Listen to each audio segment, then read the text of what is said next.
স্বামী অদ্ভুতানন্দজি বলিলেন, ঠাকুর আমাদের হামেশাই শোনাতেন, ওরে দণ্ডবত হতে শেখ, মান অভিমান সব দূরে চলে যাবে। একদিন শতপ্রবৃত্ত হইয়া হাজরামশাই ঠাকুরকে উপদেশ দিতে বসলেন, দেখো গদাধর, এরকম করা তো বাপু উচিত হচ্ছে না। এরকম করলে বেশি দিন লোকে তোমায় মানবে না। লোককে ভোলাবার জন্য অন্তত কিছু করো। আমার মতো মালাটা নিয়ে তো জপতে পারো। এত লোক আসে, তোমায় মালা করতে দেখলে তবু তারা ভাববে যে তোমার সাধন ভজন কিছু আছে।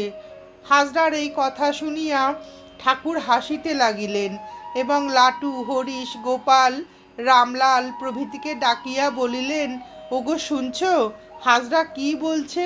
আমায় মালা জপতে বলছে। আমি বাপু এখন আর ওসব করতে পারি না। ও বলছে মালা জপতে না